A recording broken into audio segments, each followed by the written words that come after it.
बेहोशी वाली हालत है, फुल टुन हो गई है पीते। बुशू ने ले लिया। एज़ल के कपड़ों के डिज़ाइन आज मैंने आप लोगों के साथ शेयर की हैं। 3 ड्रेसेस मैंने स्टिच किए हैं और आगे इसकी मैंने कंप्लीट डिटेल आप लोगों के साथ शेयर की है। साथ ही तूफ़ानी बारिशें भी आप लोगों के साथ शेयर की हैं, तो व्लॉग एंड तक देखिएगा। अस्सलामुअलैकुम, कैसे हैं आप सब? उम्मीद करती हूँ सब ठीक ठाक होंगे, खुशबाश होंगे। और आज के व्लॉग में बड़ा ज़बरदस्त से मैं डिज़ाइन शेयर करने जा रही हूँ। 3 डिज़ाइन हैं। मैंने एज़ल के कुछ गर्मियों के कपड़े स्टिच किए हैं, जैसे कि बच्चा घर में पहनता है, लेकिन इस तरह के मैंने स्टिच किए कि उसको मैं बाहर भी पहना के जा सकती हूँ, थोड़े स्टाइलिश से। और थोड़े मैंने इस तरह स्टिच किए कि वो बिल्कुल सॉफ्ट लगें और उसको कंफर्टेबल लगे। ज़्यादा लेसेस का मैंने यूज़ नहीं किया ताकि उसको चुभे नहीं।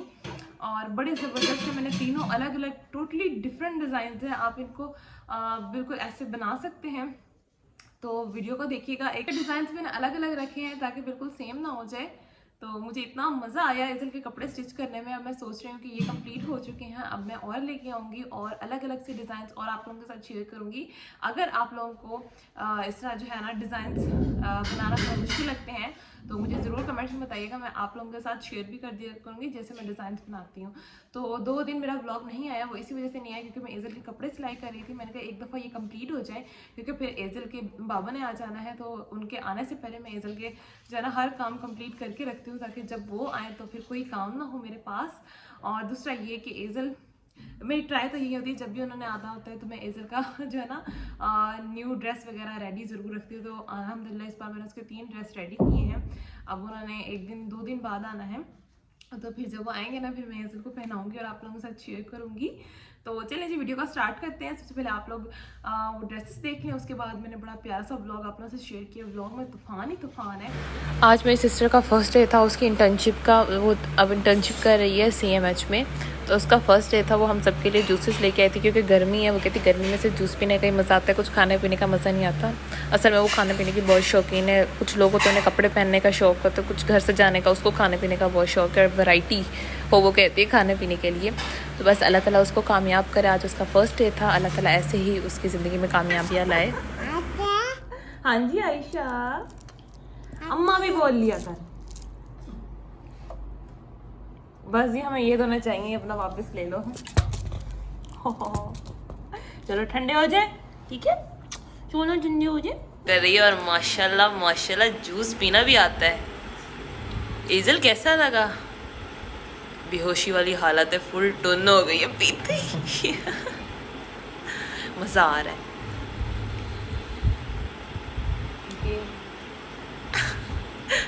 उसको लग रहा है फीडर है लेकिन फ्लेवर बिल्कुल चेंज है। बुशू ने ले लिया। ना दो बुशरा, ना दो।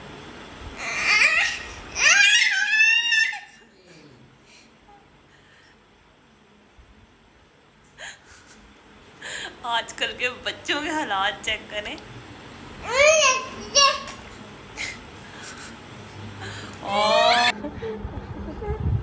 हाँ हाँ ये लो ये लो ये लो ये लो। बिस्मिल्लाह, मेरे बहुत नजर लगे। वो तो देखो मेरा बहुत सोना पत्रे, सोना पत्रे। इतने शौक से तो कभी दूध नहीं पिया। हाँ मेरी बेटी शौक ना पीनी पिए, अल्लाह से नजर अपनी बचावे। आमीन। इसके काम देखे, इससे जूस छीन के ना हमने थोड़ा सा बचा है, मैंने कहा नानी अम्मा को दे दो, सारा ना पिए, जाके लड़के ले लिए। शोने कितनी बुरी बात है, मुंह उधर कर लिए कहीं आयशा ले ना ले। कितनी बुरी बात है, आपने तो सारा पी लिया था, फिर नानी अम्मा से लेने का क्या फायदा।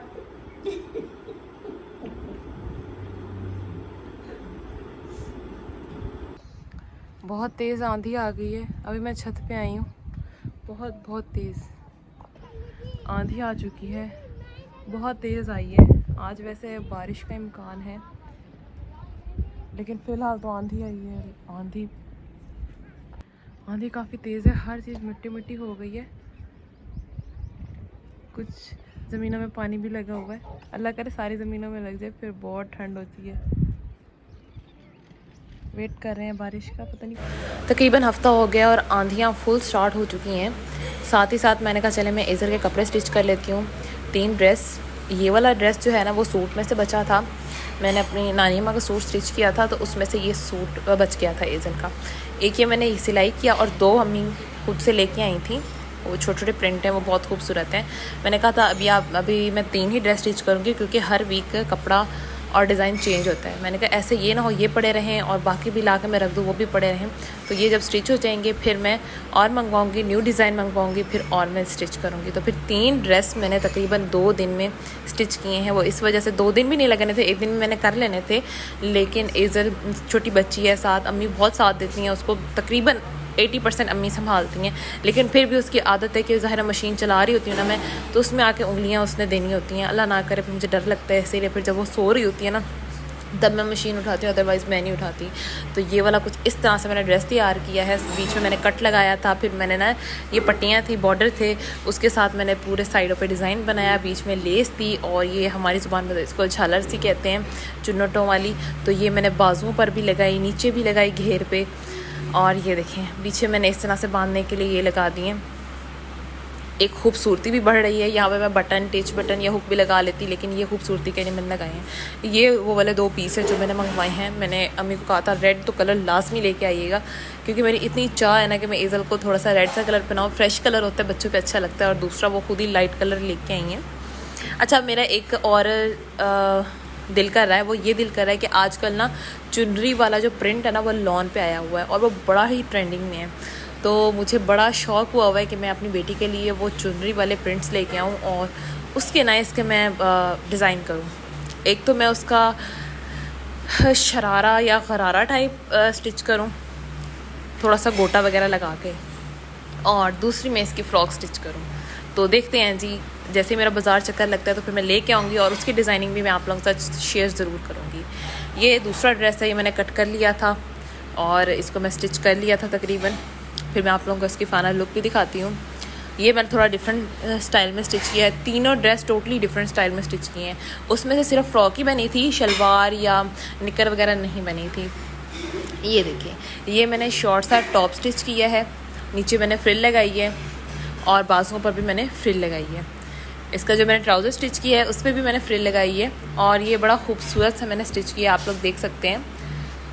इस बार मैंने एजल के कपड़े थोड़े खुले रखे हैं और थोड़े बड़े भी रखे हैं, क्योंकि पिछला जो मैंने ब्लैक ड्रेस इसका स्टिच किया है ना, अभी सिर्फ 15 दिन हुए हैं और वो उसको तंग होने लग गया है, तंग करता है उसको ड्रेस। तो ऐसे ड्रेस का क्या फ़ायदा जो मैं स्टिच करूँ और उसको 1 मंथ भी ना पहना सकूँ। तो कम से कम ये 2 से 3 मंथ ईज़िली पहनाए जाएंगे। इतने में कपड़ा बच्चों का वैसे ही ख़राब हो जाता है। वो इसलिए ख़राब हो जाता है कि वो डल सा हो जाता है बार बार वॉश कर करके। तो बस कपड़े के म्यार, एक्सपायरी भी मैं कहती हूँ इतनी ही होनी चाहिए। बच्चे का स्टिच करो, पहनाओ धो, फिर नया स्टिच करो। चलें, ये 3rd ड्रेस है। इसको मैंने थोड़ी जो है ना काफ़ी चुन्नटों वाली फ़्रॉक स्टिच की है, आप लोग देख सकते हैं। और बस ना इसकी पेटी पर मैंने लेस के साथ वी शेप में डिज़ाइनिंग की है और पटियाला शलवार टाइप मैंने स्टिच करने की कोशिश की है, थोड़ी सी ही चुन्नट दी हैं। तो ये इस तरह का मैंने स्टिच किया। ये भी मैंने थोड़ा सा बड़ा ही साइज़ स्टिच किया है ताकि कम से कम 1-2 मंथ में बच्ची को पहना सकूँ। ज़ाहिर है जो इंसान इस टाइम को देख रहा होता है ना, जैसे अब मैं इस चीज़ को देख रही हूँ तो ज़्यादा एक्सपीरियंस होता है इंसान को। मैं अपना एक्सपीरियंस आप लोगों के साथ शेयर करती हूँ, तो उम्मीद है आप लोगों को मेरे एक्सपीरियंस अच्छे लगते होंगे। अच्छा, ये 2 से 3 दिन की तूफ़ान की मैंने रिकॉर्डिंग्स की हैं आप लोगों के साथ। एक दिन तूफ़ान आया है तो हम लोग सारे भाग के नीचे आ गए हैं, लाइट भी नहीं थी और हमें बहुत ज़्यादा परेशानी हुई है। लेकिन जब नेक्स्ट डे तूफ़ान है ना, बिजली चेक करें आप लोग किस तरह चमक रही है। जब नेक्स्ट डे तूफ़ान आया ना तो हमने चारपाइयाँ उठाई हैं और ऊपर ही जो बरामदा हमारा बना हुआ है, रूम बना हुआ है, उधर ही हमने ना चारपाइयाँ बिछा ली। हमने कहा इधर ही हम सो जाते हैं कि हम ऐसे नीचे भागते हैं, लाइट नहीं होती, ऊपर इतनी ठंडी ठंडी और मज़े की हवा लग रही होती है बहुत ज़्यादा।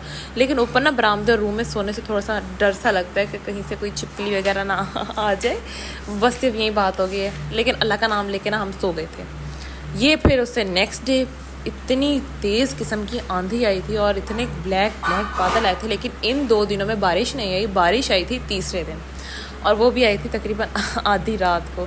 लेकिन जो आंधी आती थी ना वो बहुत ही खौफनाक आती थी। अच्छा, हम लोग ना जैसे ही छत पे जाते असर के टाइम, तब आंधी शुरू हो जाती थी, मैं फ़ौरन एजल को नीचे लेके आ जाती थी, क्योंकि जैसे ही आंधी शुरू होती है ना तब बच्चे को आंधी में नहीं लेके खड़ा होना चाहिए, क्योंकि आंधी में बहुत सारी ऐसी चीज़ें होती हैं जो बच्चों के लिए सही नहीं होती।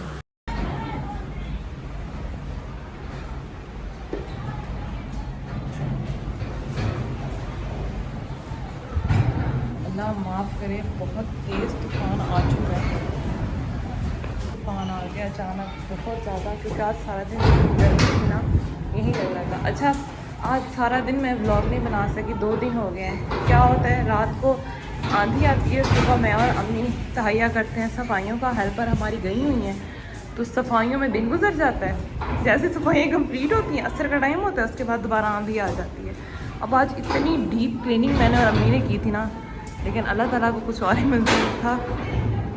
फ़िलहाल हमारी यही सिचुएशन चल रही है। फिर मैंने क्या किया है, कल जैसे मैंने कपड़े स्टिच करके फ्री हुई हूँ, मैंने सारे कपड़े जो है ना, न्यू बेडशीट वगैरह थी और जो कपड़े सोफ़ों पर दिए हुए थे, वो मैंने सारे वॉश करके लपेट के रख दिए।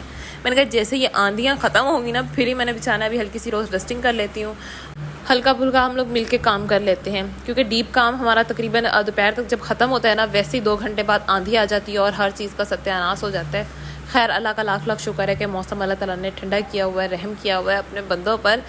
बहुत बहुत शुक्र है उसका, उस मालिक का। तो ये देखें, इतने खूबसूरती से ये बादल आते हैं और इतनी खूबसूरती से बरसते हैं, माशाल्लाह बहुत ही मज़ा आता है। ऐसा मौसम फिर बहुत ही कम देखने को मिलता है। ये मैंने कुछ रात के सीन कैप्चर किए हैं, आप लोग चेक कर सकते हैं बरामदे में लेट के।